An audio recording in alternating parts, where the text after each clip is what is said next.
I started with the betterment of humankind. Just now, Sir was talking about involvement of external forces in talking about this particular issue. If you know what happened for the past couple of days, one of the American celebrities, ಅಮೆರಿಕಾದಲ್ಲಿ ಒಬ್ಬರು pop singer ಬಂದು farmers protest ಬಗ್ಗೆ tweet ಮಾಡಿದ್ರು. ರಿಹಾನಾ ಅಂತ. ಅವರು tweet ಮಾಡಿದ ತಕ್ಷಣ ನಮ್ಮಲ್ಲಿದ್ದಂತಹ ಸೆಲೆಬ್ರಿಟಿಗಳು tweet ಮಾಡೋದಕ್ಕೆ ಶುರು ಮಾಡಿದ್ರು. ಏನಂತ? ಎಕ್ಸ್ಟರ್ನಲ್ ಫೋರ್ಸಸ್ ನಮ್ಮ ಇಂಟರ್ನಲ್ ಮ್ಯಾಟರ್ ಜೊತೆ ಮಾತಾಡೋ ಹಾಗಿಲ್ಲ, ಅದು ತಪ್ಪು ಅಂತ. ಬಟ್ ಇಲ್ಲಿ ನಡೀತಾ ಇರೋದು human rights violation. It is not an internal matter of any country. ಯಾವುದೇ ದೇಶದ ಒಂದು ಇಂಟರ್ನಲ್ ಮ್ಯಾಟರ್ ಅಲ್ಲ. Human rights violation is a matter of humanity. ಮಾನವೀಯತೆಯ ಒಂದು ಮ್ಯಾಟರ್ ಇದು. ಯಾಕೆಂದರೆ 170ಕ್ಕೂ ಹೆಚ್ಚು ರೈತರು ತೀರ್ಕೊಂಡಿದ್ದಾರೆ. ಅವರಿಗೆ ಈಗ ನೀರನ್ನು ಕಟ್ ಮಾಡಿದ್ದಾರೆ, ಇಂಟರ್ನೆಟ್ ಬ್ಯಾನ್ ಮಾಡಿದ್ರು. ಇದೆಲ್ಲ ಹ್ಯೂಮನ್ ರೈಟ್ಸ್ ವಯೋಲೇಷನ್. ಜಗತ್ತಲ್ಲಿ ಎಲ್ಲೇ ಈ ಹ್ಯೂಮನ್ ರೈಟ್ಸ್ ವಯೋಲೇಷನ್ ನಡೆದರೂ ಯಾವುದೇ ದೇಶದ ಯಾವುದೇ ವ್ಯಕ್ತಿಗೂ ಮಾತಾಡುವಂತಹ ಒಂದು ಹಕ್ಕಿದೆ. ಯಾಕೆಂದರೆ ನಾವೇ ಬ್ಲ್ಯಾಕ್ ಲೈವ್ಸ್ ಮ್ಯಾಟರ್ ಬಗ್ಗೆ ನಾವು ಮಾತಾಡಿದ್ದೀವಿ. ಅಮೇರಿಕನ್ ಕ್ಯಾಪಿಟಲ್ ಮೇಲೆ ಏನೋ ಅಟ್ಯಾಕ್ ಮಾಡಿದಾಗ ನಮ್ಮದೇ ಪ್ರೈಮ್ ಮಿನಿಸ್ಟರ್ ಮಾತಾಡಿದ್ದಾರೆ. ಸೊ ಆವಾಗ ಇಂಟರ್ನಲ್ ಮ್ಯಾಟರ್ ಅಲ್ಲ. ಯಾವುದೇ ಒಂದು ವಯಲೆನ್ಸ್ ನಡೆದಾಗ human lives are at stake, anybody can speak. And ಇಲ್ಲಿ ಖುಷಿಯಾಗುತ್ತೆ. ನಮ್ಮಲ್ಲಿ ಇಲ್ಲಿ ಯಾರಿಗಾದರೂ ಫಾರ್ಮಿಂಗ್ ಬ್ಯಾಕ್ಗ್ರೌಂಡ್ ಇದೆಯಾ currently? Like, of course, my grandfather was a farmer, not my father. So, that way we might have. Otherwise, according to them, now we are outsiders. But, like another saying he just said, like, it's not about the violence of the bad people that we will remember, but the silence of the good people. Now silent ಆಗಿದ್ರೆ ಇವತ್ತು ನಮ್ಮ ರೈತರು, ನಮ್ಮ ದೇಶದ 130 ಕೋಟಿ ಜನರ ತಟ್ಟೆಗೆ ಅನ್ನ ಹಾಕೋರು ಅಲ್ಲಿ ರೋಡ್ ಮೇಲೆ ಕೂತ್ಕೊಂಡು ನವೆಂಬರ್ 26ನೇ ತಾರೀಕಿಂದ ರೋಡ್ ಮೇಲೆ ಊಟ ಮಾಡ್ತಿದ್ದಾರೆ. ಆ ಚಳಿಯಲ್ಲಿ ಡೆಲ್ಲಿಯಲ್ಲಿ ನಿಮಗೆಲ್ಲ ಗೊತ್ತಿರೋ ಹಾಗೆ it goes below 16 degrees, below 8 degrees also sometimes. ಈ ವಿಷಯ ಯಾಕೆ ಮಾತಾಡಿದೆ ಅಂದರೆ, ಇದು ನಾನು ಇವತ್ತಿನ ಟಾಕ್ ಏನಿದೆ 3 ವಿಷಯವಾಗಿ ಹೇಳೋದಕ್ಕೆ ಇಷ್ಟಪಡ್ತೀನಿ. ಒಂದು ಅಬೌಟ್ ದ ಲಾಸ್, ಆ 3 ಲಾ ಏನಿದೆ ಅದರ ಬಗ್ಗೆ ವಿಶ್ಲೇಷಣೆ. And then about the timeline. Before that I want to give a small introduction about the state of our farmers. ನಮ್ಮ ದೇಶದಲ್ಲಿರುವಂತಹ ರೈತರ ಒಂದು ಸ್ಥಿತಿ ಇವತ್ತೇನಿದೆ ಅದ್ರ ಬಗ್ಗೆ ಮಾತಾಡಿಬಿಟ್ಟು, ನಮ್ಮ ದೇಶದ ಬಂಡವಾಳಶಾಹಿಗಳ ಸ್ಥಿತಿ ಇವತ್ತೇನಿದೆ ಅದ್ರ ಬಗ್ಗೆ ಮಾತಾಡಿಬಿಟ್ಟು, ನಾನು ಲಾಸ್ ಬಗ್ಗೆ ಮಾತಾಡ್ತೀನಿ. ಆಮೇಲೆ ಈ ಒಂದು ಪ್ರೊಟೆಸ್ಟಿನ ಟೈಮ್ ಲೈನ್ ಬಗ್ಗೆ ಮಾತಾಡ್ತೀನಿ. I will be an unbiased person. Government side arguments ಮತ್ತು protesters, farmer side arguments ಎರಡೂ ನಿಮ್ಮ ಮುಂದೆ ಇಡೋದಕ್ಕೆ ಇಷ್ಟಪಡ್ತೀನಿ. ಫಸ್ಟ್ ಆಫ್ ಆಲ್, ನಮ್ಮ ದೇಶದ 60% ಜನ ಅಗ್ರಿಕಲ್ಚರ್ ಮೇಲೆ ಡಿಪೆಂಡ್ ಆಗಿದ್ದಾರೆ, ಡೈರೆಕ್ಟ್ಲಿ ಆರ್ ಇಂಡೈರೆಕ್ಟ್ಲಿ. ಆದರೂ ನಮ್ಮ ದೇಶದ GDPಗೆ ಅಗ್ರಿಕಲ್ಚರ್ ಸೆಕ್ಟರಿಂದ ಆ್ಯಡ್ ಆಗ್ತಿರೋದು ಬರೀ 18%. ಆ್ಯಂಡ್ ಅದು ಕಾರಣ ಅವರ ಒಂದು ಆರ್ಥಿಕತೆ ಇಷ್ಟು ಕಡಿಮೆ ಇರೋದಕ್ಕೆ, ಆರ್ಥಿಕ ಸ್ಥಿತಿ ಫಾರ್ಮರ್ಸ್ದು. ಬೇರೆ ಸರ್ವಿಸ್ ಸೆಕ್ಟರ್, ಮ್ಯಾನುಫ್ಯಾಕ್ಚರಿಂಗ್ ಸೆಕ್ಟರ್ ಇವರೇನಿದ್ದಾರೆ ಅವರ GDP ಜಾಸ್ತಿ ಇದೆ, ಕಾಂಟ್ರಿಬ್ಯೂಷನ್. ಲೇಬರ್ ಫೋರ್ಸ್ ಕಡಿಮೆ ಇದೆ, population dependent on service sector is less. ಆದರೆ ಅವರ ಕಾಂಟ್ರಿಬ್ಯೂಷನ್ GDPಗೆ ಜಾಸ್ತಿ ಇದೆ. 60% ಪಾಪ್ಯುಲೇಷನ್ ಅಗ್ರಿಕಲ್ಚರ್ ಮೇಲೆ ಡಿಪೆಂಡ್ ಆಗಿದೆ. ನಮ್ಮ ದೇಶದ ರೈತರೇನಿದ್ದಾರೆ ಅವರಲ್ಲಿ 52% ರೈತರು ಸಾಲಗಾರರಾಗಿದ್ದಾರೆ. They are under heavy debt. ಅದರ ಜೊತೆ ಆನ್ ಆನ್ ಆ್ಯಾವ್ರೇಜ್ ಈ ರೈತರ ಒಂದು ಇನ್ಕಮ್ 3,000ಕ್ಕಿಂತ ಕಡಿಮೆ ತಿಂಗಳಿಗೆ. average income of Indian farmers. And then average debt on these farmers is 1 lakh rupees per year. So ಇದು ಸ್ಟ್ಯಾಟಿಸ್ಟಿಕ್ಸ್ ಪ್ರಕಾರ ನಮ್ಮ ರೈತರ ಒಂದು ಸ್ಥಿತಿ, ಆರ್ಥಿಕ ಸ್ಥಿತಿ. ಹೀಗಿರುವಾಗ ನಾವು ನಮ್ಮ ಪಾಲಿಸೀಸ್ನ ತಂದಿರೋದು, ನಮ್ಮ ಸರ್ಕಾರ 3 ಪಾಲಿಸೀಸ್ನ ತಂದಿದೆ. Just now father named all of them. I would like to just repeat. Farmers Produce Trade and Commerce Promotion and Facilitation Act 2020. Farmers Empowerment and Protection Agreement of Price Assurance and Farm Services Act 2020. The Essential Commodities Act Amendment Bill 2020. ಈ 3 loss ಏನಿದೆ ಇದರ ವಿರುದ್ಧ farmers protest ಮಾಡ್ತಿದ್ದಾರೆ. ಅವರ ಬೇಡಿಕೆ, main ಬೇಡಿಕೆ 2.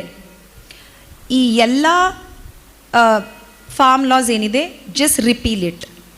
Amend ಮಾಡೋದು, change ಮಾಡೋದಲ್ಲ, ಕಂಪ್ಲೀಟ್ಲಿ ರಿಪೀಲ್ ಮಾಡಿ. ಮತ್ತು MSP ಮಿನಿಮಮ್ ಸಪೋರ್ಟ್ ಪ್ರೈಸ್, ಕನಿಷ್ಠ ಬೆಂಬಲ ದರ, ಅದನ್ನು ಲೀಗಲ್ ಗ್ಯಾರಂಟಿ ಅಂದರೆ ರಿಟರ್ನಲ್ಲಿ ನಮಗೆ ಗ್ಯಾರಂಟಿ ಕೊಡಿ ಅಂತ ಕೇಳ್ತಾ ಇದ್ದಾರೆ. What is MSP? So the first law, Farmers Produce Trade and Commerce Promotion and Facilitation Act 2020 ಏನಿದೆ, ಇದರ ಪ್ರಕಾರ ನಿಮಗೆಲ್ಲ ತಿಳಿದಿದ್ರೆ ಇವತ್ತು ನಮ್ಮ ಫಾರ್ಮರ್ಸ್ ಅವರ ಪ್ರೊಡ್ಯೂಸ್, ಅವರ ಬೆಳೆಗಳನ್ನ ಮಾರೋಕ್ಕಾಗೋದು 2 ರೀತಿ. ಒಂದು, ಸಣ್ಣ ಪುಟ್ಟ ಫಾರ್ಮರ್ಸ್ ಅವರೇ ನಮಗೇನು ಡೈರೆಕ್ಟಾಗಿ ಫಾರ್ಮರ್ಸ್ ಮಾರ್ಕೆಟ್ ಚಿಕ್ಕ ಪುಟ್ಟದಾಗಿ ಮಾರ್ತಾರೆ, ಅದು ಬೇರೆ. ಏನು ಲಾಟಲ್ಲಿ ಎಲ್ಲ ಬೆಳೀತಾರೆ ಅವರು APMC ಯಾರ್ಡ್ಸ್ ಅಂದರೆ ಅಗ್ರಿಕಲ್ಚರಲ್ ಪ್ರೊಡ್ಯೂಸಿಂಗ್ ಮಾರ್ಕೆಟ್ ಕಮಿಟೀಸ್, ಮಂಡಿಗಳು, APMC ಮಂಡಿಗಳಂತ ಏನಿದೆ ಅಲ್ಲಿ ಮಾತ್ರ ಅವರು ಹೋಗಿ ಮಾರೋದಕ್ಕೆ ಸಾಧ್ಯ. ಫಾರ್ಮರ್ಸ್ ಎಕ್ಸ್ಪ್ಲಾಯ್ಟ್ ಆಗಬಾರ್ದು ಅನ್ನುವಂತಹ ಕಾರಣಕ್ಕೆ ಗವರ್ಮೆಂಟ್ ಎವ್ರಿ ಇಂಟರ್ವಲ್ ಅವರು ಮಾರ್ಕೆಟ್ ಪ್ರಕಾರ ಪ್ರತಿಯೊಂದು ಬೆಳೆಗೂ ಒಂದು ರೇಟ್ ಫಿಕ್ಸ್ ಮಾಡ್ತಾರೆ. ಅದನ್ನು ಮಿನಿಮಮ್ ಸಪೋರ್ಟ್ ಪ್ರೈಸ್ ಅಂತ ಹೇಳ್ತಾರೆ. ಈ ಒಂದು ಮಂಡಿಗಳಲ್ಲಿ ರೈತರಿಂದ ಖರೀದಿ ಮಾಡ್ತಾರಲ್ಲ ಮಿಡಲ್ ಮೆನ್, ಅವರು ರೈತರಿಗೆ ಈ ಮಿನಿಮಮ್ ಸಪೋರ್ಟ್ ಪ್ರೈಸ್ಗಿಂತ ಕಡಿಮೆ ಕೊಟ್ಟು ಖರೀದಿ ಮಾಡೋ ಹಾಗಿಲ್ಲ. ಅದಕ್ಕಿಂತ ಜಾಸ್ತಿ ಕೊಡ್ಬೋದು, ಕಡಿಮೆ ಮಾತ್ರ ಕೊಡೋ ಹಾಗಿಲ್ಲ. ಅಂದರೆ ಫಾರ್ಮರ್ಸ್ಗೆ ಒಂದು ಮಿನಿಮಮ್ ಸಪೋರ್ಟ್ ಇದೆ, ಗ್ಯಾರಂಟಿ ಇದೆ. ಈಗ ಕರೆಂಟ್ಲಿ ದಿಸ್ ಲಾ ಈಗೇನು ತರ್ತಾ ಇದ್ದಾರೆ, ಇವ್ರು ಹೇಳ್ತಿದ್ದಾರೆ ರೈತರಿಗೆ ಮಾರ್ಕೆಟ್ನ ಓಪನ್ ಮಾಡ್ತೀವಿ ಅಂತ. ಅಂದರೆ APMCಯಲ್ಲಿ ಮಾತ್ರ ಅಲ್ಲ ರೈತರು ಮಾರಬೇಕಾಗಿರೋದು, ಆಚೆ ಬೇಕಾದರೆ ಮಾರೋ ಹಾಗಿದ್ರೆ ಅವರು ಮಾರ್ಕೋಬಹುದು ಅಂತ. ಆಚೆ ಗವರ್ಮೆಂಟ್ ಪ್ರಕಾರ ಮಾರ್ಕೆಟ್ ಓಪನ್ ಆಗುತ್ತೆ, ಡಿಮ್ಯಾಂಡ್ ಜಾಸ್ತಿ ಆಗುತ್ತೆ, ರೈತರ ಒಂದು ಇನ್ಕಮ್ ಡಬಲ್ ಆಗುತ್ತೆ. ಆ್ಯಂಡ್ ದೆನ್ ಪ್ರೈಸಸ್, ಅದೇ ರೈತರಿಗೆ ಒಳ್ಳೆ ದರ ಸಿಗುತ್ತೆ ಅಂತ ಓಪನ್ ಮಾಡಬೇಕಂತ ಅಂದ್ಕೊಂಡಿದ್ದಾರೆ. ಮಿಡಲ್ ಮೆನ್ ಏನಿದ್ದಾರೆ APMC ಮಂಡಿಗಳಲ್ಲಿ ಅವರು ರೆಡ್ಯೂಸ್ ಆಗ್ತಾರೆ, ರೈತರಿಗೆ ಡೈರೆಕ್ಟಾಗಿ ಬೆಲೆ ಹೋಗುತ್ತೆ ಅಂತ ಈ ಒಂದು ಆ್ಯಕ್ಟ್ ತರ್ತಾ ಇದ್ದಾರೆ. ಆದರೆ ರೈತರ ಪರದಿಂದ ಅವ್ರು ಹೇಳೋ ವಿಚಾರ, ಇವತ್ತು ಕಾರ್ಪೊರೇಟ್ ಅವರು ಡೈರೆಕ್ಟಾಗಿ ನನ್ನಿಂದ ಖರೀದಿ ಮಾಡ್ತಾರೆ. APMCಯಲ್ಲಿ 40 ರೂಪಾಯಿ ಕೊಡೋದು, ಕಾರ್ಪೊರೇಟ್ ನನಗೆ 80 ರೂಪಾಯಿ ಆಫರ್ ಮಾಡ್ತಾರೆ. ನಾನು ರೈತ ಮಹಿಳೆಯಾದರೆ ಯಾರಿಗೆ ಕೊಡ್ತೀನಿ, ಯಾರಿಗೆ ಮಾರ್ತೀನಿ? 80 ರೂಪೀಸ್ ಕೊಡ್ತಿರುವಂತಹ ಕಾರ್ಪೊರೇಟ್ಗೆ 40 ರೂಪೀಸ್ ಕೊಡ್ತಿರುವಂತಹ APMC ಯಾರ್ಡಿಗ? ಕಾರ್ಪೊರೇಟ್ ಕೊಟ್ಬಿಟ್ಟು ನಾನು ನನ್ನ ಬೆಳೆ ಮಾರ್ಕೋತೀನಿ, 80 ರೂಪೀಸ್ ತಗೋತೀನಿ. ಎಲ್ಲ ರೈತರು ಅದೇ ಮಾಡ್ತಾರೆ. ಆವಾಗ APMC ಯಾರ್ಡ್ ಏನಾಗುತ್ತೆ, ಮಂಡಿಗಳು ಏನಾಗ್ತವೆ? 2 ವಿಷಯ ಆಗುತ್ತೆ. ಒಂದು, ನಮ್ಮ ಎಲ್ಲ ಬೆಳೆಗಳು ಕಾರ್ಪೊರೇಟ್ ಅವ್ರ ಹತ್ರ ಇರುತ್ತೆ. 2ನೇ ವಿಷಯ, APMCಯಲ್ಲಿ ಲಕ್ಷಾಂತರ ಕೂಲಿ ಕಾರ್ಮಿಕರು, ಟ್ರಾನ್ಸ್ಪೋರ್ಟ್ ಡ್ರೈವರ್ಸ್ ಇವರೆಲ್ಲ ಇದ್ದಾರೆ, ಮಿಡಲ್ ಮೆನ್ ಇದ್ದಾರೆ, ಅವರ ಕಂಪ್ಲೀಟ್ ಕೆಲಸ ಹೋಗುತ್ತೆ. ಒಂದು, APMCನೇ ಮುಚ್ಚಿ ಹೋಗುತ್ತೆ, ಯಾವುದೇ ಫಾರ್ಮರ್ ಅಲ್ಲಿ ಹೋಗೋದಿಲ್ಲ. ಒಂದು 2 ಇಯರ್ಸ್ ಹೀಗೆ ನಡೆಯುತ್ತೆ. ಕಾರ್ಪೊರೇಟ್ ಬಾಯರ್ಸ್ ಏನಿದ್ದಾರೆ ಎಕ್ಸ್ಟ್ರಾನೇ ಕೊಟ್ಬಿಟ್ಟು ತಗೋತಾರೆ, ಸೊ ದಟ್ APMCಗೆ ಹೋಗಬಾರ್ದು ಅಂತ. ಈ ಒಂದು ಆ್ಯಕ್ಟ್ ಪ್ರಕಾರ ಇದರಲ್ಲಿ ಮಿನಿಮಮ್ ಸಪೋರ್ಟ್ ಪ್ರೈಸ್ ಈಗ ಏನು ಕರೆಂಟ್ ಆಗಿದೆ ಅದನ್ನು ತೆಗೆದಿದ್ದಾರೆ. ಯಾವುದೇ ಗ್ಯಾರಂಟಿ ಇಲ್ಲ ಫಾರ್ಮರ್ಸಿಗೆ ಮಿನಿಮಮ್ ಇಷ್ಟು ಸಿಗುತ್ತೆ ಅಂತ. ಅವ್ರ ಪ್ರಕಾರ ಕಾರ್ಪೊರೇಟ್ ಜಾಸ್ತಿನೇ ಕೊಡ್ತಾರೆ, ಮಿನಿಮಮ್ ಸಪೋರ್ಟ್ ಪ್ರೈಸ್ ಏನಕ್ಕೆ ಬೇಕು ಅಂತ ಹೇಳ್ತಿರೋದು ಸರ್ಕಾರ. ಫಾರ್ಮರ್ಸ್ ಹೇಳ್ತಿರೋದು ಇನ್ನೊಂದು 2 ವರ್ಷ ಬಿಟ್ಕೊಂಡು APMC ಇರೋದಿಲ್ಲ, ಆವಾಗ ಕಾರ್ಪೊರೇಟ್ ಅವ್ರು ಬರ್ತಾರೆ. 40 ರೂಪೀಸ್ ಜಾಗದಲ್ಲಿ ಅವರು 20 ರೂಪೀಸ್ ಆಫರ್ ಮಾಡಿದ್ರು ಕೊಡಲೇಬೇಕಲ್ವಾ? ಮಾರ್ಕೆಟ್ ಇಲ್ಲ, I don't have APMC, I don't have minimum support price, I am a poor farmer. Government ಹೇಳ್ತಿರೋದು ಏನೇ ಒಂದು ಲೀಗಲ್ ಲಿಟಿಗೇಷನ್ ಆದರೂ 30 ಡೇಸಲ್ಲಿ ಸಬ್ ಡಿವಿಷನಲ್ ಮ್ಯಾಜಿಸ್ಟ್ರೇಟ್ ಹತ್ರ ಇದು ಸಾಲ್ವ್ ಆಗುತ್ತೆ ಅಂತ. ನಮ್ಮ ರೈತರಿಗೆ ನಮ್ಮ ದೇಶದಲ್ಲಿ 85%ಗೂ ಕಡಿಮೆ 85% ರೈತರು 5 ಎಕರೆಗಿಂತ ಕಡಿಮೆ ಇರೋರು, ಸ್ಮಾಲ್ ಆ್ಯಂಡ್ ಮಾರ್ಜಿನಲ್ ಫಾರ್ಮರ್ಸ್. ಅವರಿಗೆ ಅವರ ಊರಿಂದ ಮಂಡಿಗಳಿಗೆ ತಂದು ಹಾಕೋಕ್ಕೆ ಟ್ರಾನ್ಸ್ಪೋರ್ಟ್ ಚಾರ್ಜ್ ಇಲ್ಲ.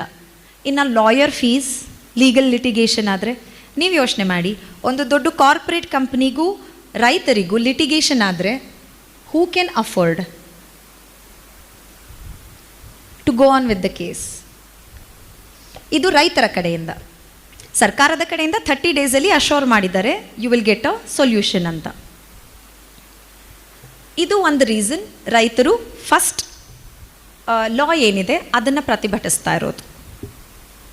Second one, farmers empowerment and protection agreement of price assurance and farm services act 2020. ಇದರ ಪ್ರಕಾರ ಸರ್ಕಾರ ಕಾರ್ಪೊರೇಟ್ ಫಾರ್ಮಿಂಗ್ ಅಂತ ಒಂದು ಕಾನ್ಸೆಪ್ಟನ್ನ ಇಂಟ್ರೊಡ್ಯೂಸ್ ಮಾಡ್ತಿದ್ದಾರೆ. ಈಗ ರೈತರು, if I am a farmer, corporate company ಇನ್ನು ನಾನು ಬೆಳೆ ಬೆಳೆಯೋದಕ್ಕೆ ಮುಂಚೆನೇ ನನ್ನ ಹತ್ರ ಬಂದುಬಿಟ್ಟು ನಾನು ಇನ್ಪುಟ್ಸ್ ಕೊಡ್ತೀನಿ ಅಂದರೆ ರೈತರಿಗೆ ಒಂದು ಇನ್ಪುಟ್ ಹಾಕುವಂಥ ಭಾರ ಕಡಿಮೆ ಆಗುತ್ತೆ. ಅಂದರೆ ಈಗ ಸೀಡ್ಸ್, ಫರ್ಟಿಲೈಸರ್ಸ್ ಇದಕ್ಕೆಲ್ಲ ಏನು ದುಡ್ಡು ಹಾಕಬೇಕು ಅದು ಕಡಿಮೆ ಆಗುತ್ತೆ. Because the companies will invest, modernise ಆಗುತ್ತೆ ಅಗ್ರಿಕಲ್ಚರ್. ಇದೆಲ್ಲ ಸರ್ಕಾರದ ಕಡೆಯಿಂದ ಆರ್ಗ್ಯುಮೆಂಟ್ಸ್. ಮಾಡರ್ನೈಸ್ ಆಗುತ್ತೆ ಅಗ್ರಿಕಲ್ಚರ್, ಫಾರ್ಮರ್ಸಿಗೆ ಈ ಒಂದು ಇನ್ಪುಟ್ಸ್ ಕಾಸ್ಟ್ ಕಡಿಮೆ ಆಗುತ್ತೆ. ಮತ್ತು ಕಾರ್ಪೊರೇಟ್ ಫಾರ್ಮಿಂಗ್ ಬಂದಿದ್ದರಿಂದ ಎಲ್ಲ ಸಿಸ್ಟಮ್ಯಾಟಿಕ್ ಆಗಿ ನಡೆಯುತ್ತೆ. ರೈತರಿಗೆ ಒಂದು ಡೆಫಿನೆಟ್, ಈಗ ಮುಂಚೆನೇ ನಾನು ಕಾಂಟ್ರಾಕ್ಟ್ ತಗೊಂಡಾಗ ರೈತರಿಗೆ ಒಂದು ಡೆಫಿನೆಟ್ ಬೆಲೆ ಇದೆ ಅಂತ ಸರ್ಕಾರ ಹೇಳ್ತಾ ಇದೆ. But from the farmers point of view, I'll just give you an example. If I am a farmer growing mangoes, ಈ ಕಾರ್ಪೊರೇಟ್ ಫಾರ್ಮಿಂಗ್ ಪ್ರಕಾರ ನಾನು ಬೆಳಿಬೇಕು. ಆ ಕಾರ್ಪೊರೇಟ್ ಅವ್ರದ್ದು ಒಂದು ಸ್ಟ್ಯಾಂಡರ್ಡ್ ಇರುತ್ತೆ. ಮ್ಯಾಂಗೋ ಇಷ್ಟು ದೊಡ್ಡದಾಗಿರಬೇಕು, ಇಷ್ಟು ಸ್ವೀಟ್ ಇರಬೇಕು, ಯಾವುದೇ ಒಂದು ಹುಳು ಏನಿರುತ್ತೆ ಅದಿರಬಾರ್ದು, ಈ ರೀತಿ ಬೇರೆ ಬೇರೆ ಸ್ಟ್ಯಾಂಡರ್ಡ್ಸ್ ಇರುತ್ತೆ. ಅವ್ರು ಇನ್ವೆಸ್ಟ್ ಏನೋ ಮಾಡ್ತಾರೆ, ಇವರು ಬೆಳೀತಾರೆ.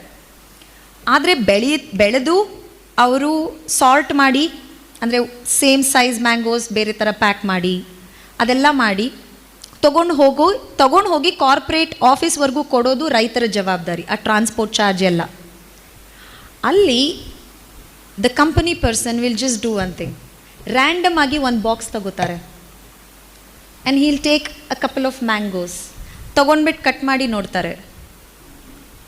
ಅದೇನಾದರೂ ಅವರ ಸ್ಟ್ಯಾಂಡರ್ಡ್ಸ್ಗಿಂತ ಕಡಿಮೆ ಇದ್ದರೆ ಕಂಪ್ಲೀಟ್ ಅವರ ಗೂಡ್ಸ್ನ ರಿಜೆಕ್ಟ್ ಮಾಡ್ತಾರೆ. Where will the farmer go? This is the reason farmers are protesting the second bill. Then comes Essential Commodities Act. This was an act brought in 1955. ಅದಕ್ಕೆ ಈಗ ಅಮೆಂಡ್ಮೆಂಟ್ ಮಾಡ್ತಿದ್ದಾರೆ. ಈ ಆ್ಯಕ್ಟ್ ಪ್ರಕಾರ ಇಷ್ಟು ದಿನ serials, pulses, onions, edible oil seeds, potato, ಈ ರೀತಿ ಏನು ಎಸೆನ್ಷಿಯಲ್ ಕಮಾಡಿಟೀಸ್ ಇದೆ ಇದರ ಮೇಲೆ ರೆಗ್ಯುಲೇಷನ್ಸ್ ಇತ್ತು. ಯಾವ ರೀತಿ ರೆಗ್ಯುಲೇಷನ್ ಅಂದರೆ, ಯಾರೂ ಈ ಪದಾರ್ಥಗಳನ್ನು ಹೋಲ್ಡ್ ಮಾಡೋ ಹಾಗಿಲ್ಲ, ಅಂದರೆ ತಗೊಂಡು ವೇರ್ ಹೌಸಲ್ಲಿ ಇಟ್ಕೊಳ್ಳೋ ಹಾಗಿಲ್ಲ, ಸ್ಟೋರ್ ಮಾಡೋ ಹಾಗಿಲ್ಲ. ಯಾಕೆಂದರೆ ದೀಸ್ ಆರ್ ವೆರಿ ಎಸೆನ್ಷಿಯಲ್. ಈಗ ಹೋಲ್ಡ್ ಮಾಡಿದ ತಕ್ಷಣ ಏನಾಗುತ್ತೆ, ಮಾರ್ಕೆಟಲ್ಲಿ ಡಿಮ್ಯಾಂಡ್ ಕ್ರಿಯೇಟ್ ಆಗುತ್ತೆ. ಡಿಮ್ಯಾಂಡ್ ಕ್ರಿಯೇಟ್ ಆದಾಗ ಪ್ರೈಸ್ ವಿಲ್ ಗೋ ಅಪ್. ಯಾರು ಹೋಲ್ಡ್ ಮಾಡ್ಕೊಂಡಿದ್ದಾರೆ ಆವಾಗ ರಿಲೀಸ್ ಮಾಡಿ they will make money. But what about the lower middle class, poor, upper middle class people? ಅವರು ಕನ್ಸ್ಯೂಮರ್ಸ್ನ ಪ್ರೊಟೆಕ್ಟ್ ಮಾಡೋಕ್ಕೋಸ್ಕರ, ಫಾರ್ಮರ್ಸ್ಗೂ ರೈಟ್ ಪ್ರೈಸ್ ಸಿಗೋದಕ್ಕೋಸ್ಕರ ಈ ಒಂದು ಆ್ಯಕ್ಟ್ ಇದುವರೆಗೂ ಇತ್ತು. ಈಗ ಗವರ್ಮೆಂಟ್ ಈ ಐಟಮ್ಸ್ ಏನು ಹೇಳಿದೆ ನಾನು, serials, pulses, edible oil, potato, onion, ಇದನ್ನೆಲ್ಲ ಡಿರೆಗ್ಯುಲೇಟ್ ಮಾಡ್ತಾ ಇದೆ. ಡಿರೆಗ್ಯುಲೇಟ್ ಅಂದರೆ ಇದಕ್ಕೆ ಒಂದು ಕಾಸ್ಟ್ ಏನು ಫಿಕ್ಸ್ ಮಾಡ್ತಿದ್ರು, ಹಾಗಿಲ್ಲ. ಇದನ್ನು ಯಾರು ಬೇಕಾದರೂ ಖರೀದಿ ಮಾಡ್ಬೋದು. ಇದನ್ನು ಕಮರ್ಷಿಯಲ್ ಕ್ರಾಪ್ಸ್ ಕೆಳಗೆ ಹಾಕ್ತಾ ಇದೆ. ಇಷ್ಟು ದಿನ ಇದು ಕಮರ್ಷಿಯಲ್ ಕ್ರಾಪ್ ಆಗಿರಲಿಲ್ಲ. ಕಮರ್ಷಿಯಲ್ ಕ್ರಾಪ್ಸ್ ದೋಸ್ ಕಾಟನ್ ಇದೆಲ್ಲ ಏನಿದೆ, they are not essential for person. So ಅದೆಲ್ಲ ಕಮರ್ಷಿಯಲ್ ಕ್ರಾಪ್ಸಲ್ಲಿ ಬರ್ತಿತ್ತು. ಈ ಐಟಮ್ಸ್ನ ಈಗ ಸರ್ಕಾರ ಕಮರ್ಷಿಯಲ್ ಕ್ರಾಪ್ಸ್ ಒಳಗೆ ಹಾಕ್ತಾ ಇದೆ. ಅವ್ರು ಹೇಳೋದು ರೈತರಿಗೆ ಒಳ್ಳೆ ಬೆಲೆ ಸಿಗುತ್ತೆ MSPಗಿಂತ ಅಂತ ಹೇಳ್ತಾ ಇದ್ದಾರೆ. ಬಟ್ ರೈತರ ಕಡೆಯಿಂದ ಏನು ಹೇಳ್ತಾರೆ, ಇವ್ರ ಹತ್ರ ತಗೊಂಡು ಸೇಮ್ ಥಿಂಗ್ ಈಗ ತಾನೇ ಹೇಳಿದೆ ನಾನು, ಕಾರ್ಪೊರೇಟ್ಸ್ ವಿಲ್ ಹೋಲ್ಡ್. ರೈತರ ಹತ್ರ ಟ್ರಾನ್ಸ್ಪೋರ್ಟ್ ಚಾರ್ಜ್ ಇಲ್ಲ. ಸೊ ಅವರ ಸಪ್ಲೈ ಚೈನ್ ಅಥವಾ ವೇರ್ ಹೌಸ್ ಅಥವಾ ಕೋಲ್ಡ್ ಚೈನ್ ಇದಕ್ಕೆಲ್ಲ ಇನ್ವೆಸ್ಟ್ ಮಾಡೋದಕ್ಕಾಗೋದಿಲ್ಲ. ಕೋಲ್ಡ್ ವೇರ್ ಹೌಸ್ ಇದಕ್ಕೆ ಎಲ್ಲ ಸೇವ್ ಮಾಡ್ಕೊಳ್ಳೋದಕ್ಕೆ. ಸೊ ಯಾವ ಒಂದು ಬೆಲೆ ಕೊಟ್ಟು ಬಿಡ್ತಾರೆ ಕಾರ್ಪೊರೇಟ್ಸ್ಗೆ. ಅವರು ಇದನ್ನು ಹೋಲ್ಡ್ ಮಾಡ್ಕೋತಾರೆ. ಇವಾಗ ನೀವು ಲೈಕ್ ಟು ಬಿ ಹಾನೆಸ್ಟ್, ನಾನು US ಅಲ್ಲಿರುವಾಗ the cost of food was really high. ನಮ್ಮ ದೇಶದಲ್ಲಿ ಏನಿಲ್ಲ ಅಂದರೂ at least we can have 2 square meals a day. But if ಈ ಎಸೆನ್ಷಿಯಲ್ ಕಮಾಡಿಟೀಸ್ನ ಡಿರೆಗ್ಯುಲೇಟ್ ಮಾಡಿದ್ರೆ ಅದರ ಪ್ರೈಸ್, ಈಗ for example Ambani or Adani, they have huge investment. ಅವರು ಒಂದು ವೇರ್ ಹೌಸ್ ಮೇಲೆ ಇನ್ವೆಸ್ಟ್ ಮಾಡೋದು ಕಷ್ಟ ಇಲ್ಲ, ತೊಗೊಂಡು ಹೋಲ್ಡ್ ಮಾಡ್ಕೋತಾರೆ. ಮಾರ್ಕೆಟಲ್ಲಿ ನಮಗೆ ಸಿಗೋದಿಲ್ಲ, ಅಕ್ಕಿ ಗೋಧಿ ರಾಗಿ ಸಿಗೋದಿಲ್ಲ, ಪ್ರೈಸ್ ಜಾಸ್ತಿ ಆಗುತ್ತೆ, ಆವಾಗ ರಿಲೀಸ್ ಮಾಡ್ತಾರೆ. ಪ್ರತಿಯೊಂದು ಪ್ರೈಸು ಮೇಲೆ ಹೋಗ್ತಾ ಹೋಗುತ್ತೆ. This is the effect of essential commodities act. Farmers ಕೇಳ್ತಿರೋದಿಷ್ಟೇ, APMCಗಳೇನು ಹೋಗಿಬಿಡ್ತವೆ, ಸರಿ ಮಾರ್ಕೆಟ್ ಓಪನ್ ಮಾಡಿದರೆ MSP ಕನಿಷ್ಠ ಬೆಂಬಲ ದರ ಏನಿದೆ ಇದು ಹೋದರೆ ಫಾರ್ಮರ್ಸ್ಗೆ ಒಂದು ಅವರ ರೈಟೇ ಹೋದಂಗೆ. ದ ಸೇಮ್ ಸಿನಾರಿಯೋ ಬಿಹಾರಲ್ಲಿ ನಿತೀಶ್ ಕುಮಾರ್ ಅವರು ಚೀಫ್ ಮಿನಿಸ್ಟರ್ ಆದಮೇಲೆ APMC they open the market for agriculture products in 2006. If you may go and research, same thing ಅಲ್ಲಿ ಮಾಡಿದ್ದಾರೆ. ಇವತ್ತು ಅಲ್ಲಿ 97% farmers are very poor and ಅವರು ಅವ್ರಿಗೆ ಸರ್ಪ್ಲಸ್ಸೇ ಇರಲಿಲ್ಲ, ಆದಷ್ಟು APMCಗೆ ಬರ್ತಾ ಇರಲಿಲ್ಲ ಅವರ produce. It was like self sufficient. ಅವರೇ ಬೆಳೆದು ಅವರೇ ತಿನ್ನೋ ಅಂಥದ್ದೇ 90+% ಫಾರ್ಮರ್ಸ್ ಬಿಹಾರಲ್ಲಿರೋದು. ಆದರೂ ಇವತ್ತು ಅವರ ಒಂದು ಸ್ಥಿತಿ ಏನಾಗಿದೆ ಅದು ಇಂಪ್ರೂವ್ ಆಗಲಿಲ್ಲ. ಅವರು ತೆಗೆದಿದ್ದೇ APMC ಮಾರ್ಕೆಟ್ಸ್ ಬಿಹಾರಲ್ಲಿ ಫಾರ್ಮರ್ಸಿಗೆ ಮಾರ್ಕೆಟ್ ಓಪನ್ ಮಾಡಿದ್ರೆ ಇಂಪ್ರೂವ್ ಆಗುತ್ತೆ ಅಂತ. That is like a case study. ಒಂದು ಪೂರ್ತಿ ಸ್ಟೇಟ್, ಆ farmers, Bihar farmers are the poorest if you may see. And you see they migrate to other states and cities. ಯಾಕೆಂದರೆ ಈ ಒಂದು ones they lose this income, ಅವರಿಗೆ family, ಅವರ ಮಕ್ಕಳ education effect ಆಗುತ್ತೆ, ಅವರ ಮನೆ ಎಕ್ಸ್ಪೆನ್ಸಸ್ ಎಫೆಕ್ಟ್ ಆಗುತ್ತೆ. ಇದೆಲ್ಲ ಮಾಡಿದಾಗ ಏನು ಮಾಡ್ತಾರೆ, ಅವರ ಸ್ಕಿಲ್ ಇರೋದು ಫಾರ್ಮಿಂಗ್, ಅವರು ಅದು ಬಿಟ್ಟು ಏನು ಮಾಡೋದಕ್ಕೆ ಆಗೋದಿಲ್ಲ. They will sell their lands and become landless labourers, or they will migrate to cities, live in slums, become laborers. This is what happened in the case of Bihar. ಬಿಹಾರಲ್ಲಿ ಇದೇ ಆಗಿದ್ದು. ಕರ್ನಾಟಕ ಗವರ್ಮೆಂಟ್ ರೀಸೆಂಟ್ಲಿ ಒಂದು land reforms act ಅಂತ ತಂತು. If you may have heard, ಇದು central government policies I just spoke about. Why the farmers are protesting in Delhi was till now.